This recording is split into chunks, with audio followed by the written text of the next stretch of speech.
नमस्कार साथियों, बहुत बहुत स्वागत और अभिनंदन है आप सबका। आशा करते हैं आप लोगों की तैयारी बहुत अच्छे से चल रही होगी।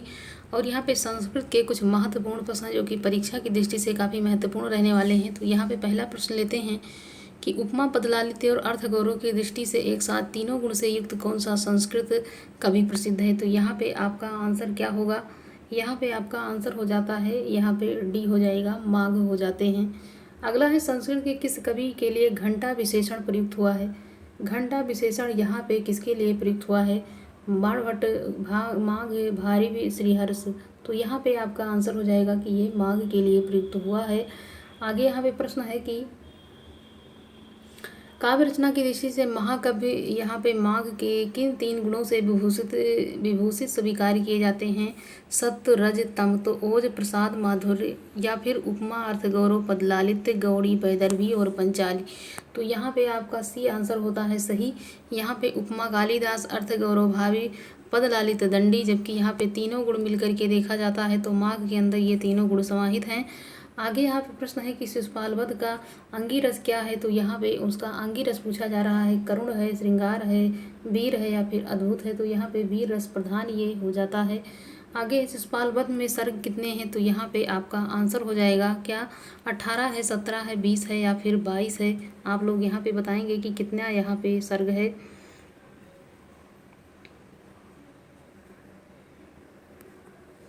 यहाँ पे 20 सर्ग हो जाता है। कितना हो जाएगा? 20 सर्ग यहाँ पे हो जाता है। आगे यहाँ पे प्रश्न और भी हैं। तो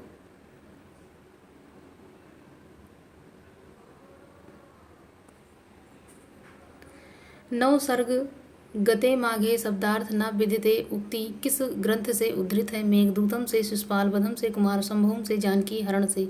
तो ये किससे पंक्ति ली गई है यहाँ पे आपको बताना है। तो ये आंसर हो जाएगा शिशुपाल वध से, यहाँ पे हो जाता है। आगे है विभावी, विभावी, विभावी, भावो, विभा, भावी, विभो, विभि। 2 वर्ण वाला श्लोक किस कवि का है? तो माघ का है। भारिप का, सुघोष या फिर कालिदास। ये यहाँ पे माघ का हो जाता है। आगे यहाँ पे प्रश्न है कि माघ की लिखी कितनी रचनाएं हैं? 4 हैं, 2 हैं, 3 हैं या फिर 1 हैं। तो कितनी रचनाएं उनकी हैं? यहाँ पे उनकी 1 रचना हो जाती है। डी आंसर आपका यहाँ पे सही हो जाएगा। अगला है शिशुपाल वध के रचयिता कवि का नाम क्या है? तो छांटिए, यहाँ पे बताइए। काफ़ी आसान है। यहाँ पे आपको यहाँ पे बी हो जाएगा, माघ यहाँ पे हो जाएंगे शिशुपाल वध के रचनाकार। शिशुपाल वध महाकाव्य की कथा ली गई है किससे किससे ली गई है? तो यहाँ पे आपको बताना है कि ये रामायण से है, महाभारत से है, पुराण से, या इनमें से कोई नहीं है। तो आपका आंसर हो जाएगा कि ये महाभारत से ली गई है। आगे यहाँ पे प्रश्न है, शिशुपाल वध ग्रंथ प्रारंभ होता है श्री शब्द से, लक्ष्मी शब्द से, सर्गांत श्लोक से। सभी गलत है। यहाँ पे आपका आंसर ए हो जाता है। क्या हो जाएगा? ए। यहाँ पे श्री शब्द से शुरुआत होती है। शिशुपाल वध किस सर्ग में वर्णन है? 18 सर्ग, 18 में, सर्ग 19 में, सर्ग 20 में, सर्ग 10 में। शिशुपाल वध का जो यहाँ पे वध किया गया है वो किस सर्ग में यहाँ पे देखने को मिलता है, ये बताएंगे आप। यहाँ पे 20वें सर्ग में देखने को मिलता है। आगे प्रश्न है कि माघ के पिता का क्या नाम है? दत्तक है, श्रीकंठ है, नीलकंठ या इनमें से कोई नहीं। आपका आंसर हो जाएगा यहाँ पे दत्तक हो जाएगा इनके पिता का नाम। आगे यहाँ पर प्रश्न है कि माघ का समय काल क्या है? 700 ईसा पूर्व, लगभग 650 के आसपास, 675 के लगभग, या फिर सभी गलत है। आपका आंसर यहाँ पे हो जाएगा 675 के लगभग यहाँ पे इनका समय काल माना जाता है। आगे यहाँ पे प्रश्न है कि शिशुपाल वध महाकाव्य बृहत्त्रयी रत्न माना जाता है। प्रथम रत्न है, द्वितीय है, तृतीय या फिर सभी गलत है। तो कौन से रत्न में ये सम्मिलित किया गया है? कौन सा रत्न है? यहाँ पे द्वितीय रत्न यहाँ पे हो जाता है। बी हो जाएगा इसका सही जवाब। अगला यहाँ पे प्रश्न है कि बृहत्त्रयी एक कौन सा महाकाव्य नहीं है?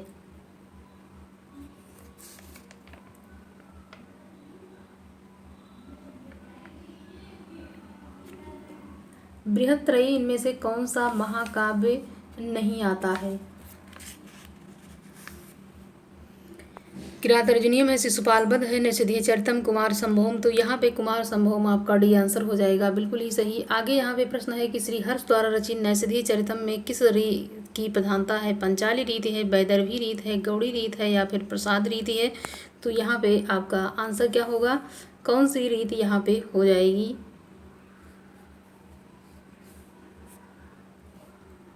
बी यहाँ पे हो जाता है, इसमें वैदर्भी रीत की प्रधानता देखने को मिलती है। अगला प्रश्न है कि किस महाकाव्य को विद्वानों के लिए औषधि माना गया है? किरातार्जुनीयम है, शिशुपालवधम है, रघुवंशम है या फिर नैषधीय चरितम है? तो यहाँ पे आपका आंसर हो जाएगा शिशुपालवध यहाँ पे हो जाता है। नैषधीय चरितम में सर्ग कितने हैं? 25 हैं, 22 है, 20 है या फिर 21 हैं? तो नैषधीय चरितम के सर्ग को बताना है कितना है इसमें सर्ग, तो यहाँ पे हो जाएगा कितना, 22 हो जाता है। जबकि अभी आपने देखा शिशुपाल वध जो उसमें 20 हैं, नैषधीय चरितम में यहाँ पे 22 सर्ग हो जाएंगे। नैषधीय चरितम का प्रधान रस क्या है? वीर है, श्रृंगार है, करुण है या फिर हास्य है? तो इसमें कौन सा रस हो जाता है? इसमें हो जाएगा कौन सा, बी हो जाता है इसमें श्रृंगार, ये श्रृंगार प्रधान यहाँ पे हो जाएगा। अगला है इसमें से श्रीहर्ष द्वारा रचित ग्रंथ कौन सा नहीं है? यहाँ पे अरणोवर्णन है, नैषधीय चरितम है, मालती माधवम है, इस धैर्य विचार प्रकरणम। तो यहाँ पे कौन सा हो जाएगा आंसर इसका? यहाँ पे सी हो जाएगा, मालती माधव, ये यहाँ पे उनकी रचना नहीं है। आगे यहाँ पे प्रश्न है, इसमें से कौन सी रचना श्रीहर्ष द्वारा रचित है? कुमार संभोम है, महावीर चरितम है, नैषधीय चरितम है, दशकुमार चरितम है? तो ये कौन सी रचना है जो कि यहाँ पे श्रीहर्ष के द्वारा रचित है? नैषधीय चरितम यहाँ पे आपका सही जवाब हो जाएगा। आगे है, श्रीहर्ष द्वारा किस संप्रदाय का अधिक प्रभाव प्रतीत होता है? औचित संप्रदाय, वक्रोक्ति संप्रदाय, ध्वनि संप्रदाय, अलंकार संप्रदाय? कौन से संप्रदाय यहाँ पे देखने को मिलता है? तो यहाँ पे आंसर आपका हो जाएगा वक्रोक्ति संप्रदाय यहाँ पे ज़्यादातर देखने को मिलता है, मतलब इसका प्रभाव अधिक है इनकी रचना। श्रीहर्ष द्वारा किस शताब्दी के हैं ये, मतलब श्रीहर्ष जी किस शताब्दी के हैं? यहाँ 12वीं शताब्दी, 17वीं, 18वीं या फिर 10वीं शताब्दी के? श्रीहर्ष किस शताब्दी के हैं? तो आपका आंसर हो जाएगा यहाँ पे ये 12वीं शताब्दी के यहाँ पे हो जाते हैं। आगे है कि यहाँ पे दमयंती का स्वयंवर वर्णन किस सर्ग में है? किस सर्ग में यहाँ पे उल्लेख है? 8वें में, 9वें में, 10वें में या फिर 11वें में? दमयंती का स्वयंवर किसमें यहाँ पे दिखाया गया है? आप यहाँ पे बताएंगे आंसर। यहाँ पे आपका आंसर सी हो जाता है, ये 10वें में यहाँ पे हो जाएगा। क्या हो जाएगा? 10वें में यहाँ पे देखने को मिलता है, तो यहाँ पे आपका आंसर हो जाएगा सी। आगे यहाँ पे है प्रश्न, किस कवि की वाणी नारिकेल फल के समान है? तो यहाँ पे आप बताएंगे कौन से कवि हैं?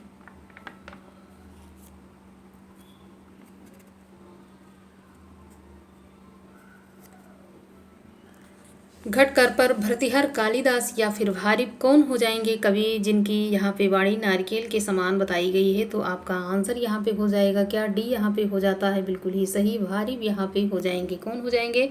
भारिप यहाँ पे आपका सही जवाब हो जाता है। आगे यहाँ पे है कि सहसा विदिधित या नाक्रियाम इस सूक्ति से युक्त रचना कौन सी है? शिशुपाल वधम है, किरातार्जुनीयम है, नैषधीय चरितम है, कुमार संभवम है? आपका आंसर यहाँ पे क्या होगा? यहाँ पे आपका आंसर हो जाएगा बी, बिल्कुल ही सही, यहाँ पे किरातार्जुनीयम हो जाता है। आगे यहाँ पे है, किरातार्जुनीयम के प्रत्येक सर्ग का अंतिम पद क्या है? लक्ष्मी है, विभु है, श्री या शिव है या फिर श्री है? अंत में आपको बताना है कि कौन सा यहाँ पे किरातार्जुनीयम के प्रत्येक सर्ग का अंतिम पद जो है वो कौन सा यहाँ पे रहता है? यहाँ पे लक्ष्मी आपका आंसर हो जाएगा, बिल्कुल ही सही। अंत में जो सर्ग है, ये अंतिम में जो ये पद जो पड़ता है ये यहाँ पे लक्ष्मी रहता है सर्ग के अंत में। बृहत्त्रयी में कौन सा महाकाव्य नहीं आता है? तो किरातार्जुनीयम है, शिशुपाल वध है, नैषधीय चरितम या फिर कुमार संभवम? यहाँ पे आपका जवाब हो जाएगा कुमार संभवम। ये नैषधीय मतलब ये बृहत्त्रयी के अंतर्गत ये नहीं आता है, ये कालिदास की एक रचना यहाँ पे हो जाती है।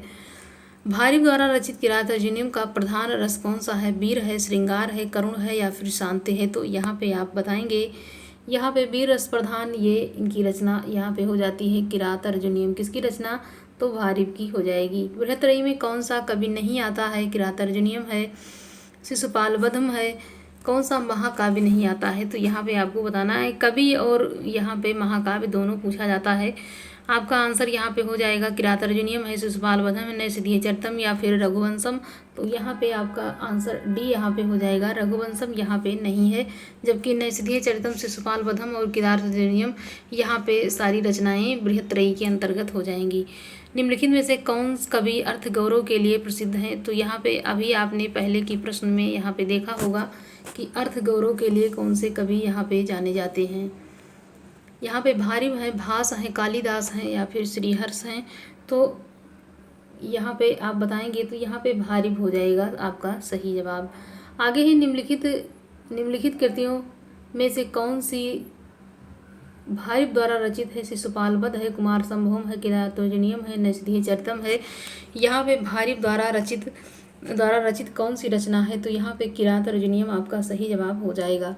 आगे यहाँ पे प्रश्न है किरातोर्जुनीयम के रचनाकार कौन है? राजशेखर हैं, श्रीहर्ष हैं, भारिव हैं या फिर माघ हैं। तो यहाँ पे भारिव आपका सही जवाब हो जाएगा। तो साथियों यहाँ पे वही प्रश्न है जो कि इस समय वर्तमान दृष्टिकोण को देखते हुए कि किस प्रकार के प्रश्न पूछे जा रहे हैं। तो यहाँ पे संस्कृत के वही प्रश्न चुने हुए हैं जो कि परीक्षा की दृष्टि से काफ़ी महत्वपूर्ण है। तो बृहत्त्रयी के तीनों कवि यहाँ मैंने आपको करवाने का प्रयास किया है। यहाँ पे भारिव हैं और माघ हैं और साथ साथ यहाँ पे श्रीहर्ष की यहाँ पे रचनाएं आपको जो है ये वस्तुनिष्ठ प्रश्न के रूप में आपको यहाँ पे कराया जा रहा है। आगे यहाँ पे प्रश्न है किरातोर्जुनीयम कितने सर्गों का महाकाव्य है? 17 है, 18 है, 15 है या फिर 19 है। तो यहाँ पे आपका जवाब हो जाएगा कि इसमें 18 सर्ग हैं। कितने सर्ग हैं? 18 हो जाएंगे। किस महाकाव्य के प्रथम 3 सर्गों को पाषाण त्रयी कहा गया है? तो कुमार संभवम या फिर बुद्धचरितम, किरातोर्जुनीयम या फिर शिशुपाल वध। तो यहाँ पे आप बताएंगे, आंसर आपका हो जाएगा कौन सा? सी यहाँ पे हो जाता है। बिल्कुल ही सही यहाँ पे हो जाएगा कौन सा? किरातोर्जुनीयम यहाँ पे हो जाता है। किरातोर्जुनीयम के प्रत्येक सर्ग का प्रारंभ में शब्द का प्रयोग है। यहाँ पे लक्ष्मी है, श्री है, शिव है या फिर विभु। तो प्रत्येक सर्ग का यहाँ पे प्रारंभ पूछा जा रहा है और अंत भी यहाँ पे आपसे पूछा गया है। तो यहाँ पे आप बताएंगे, यहाँ पे श्री से होता है, मतलब शुरुआत यहाँ पे श्री से होता है और लक्ष्मी से इसका अंत होता है।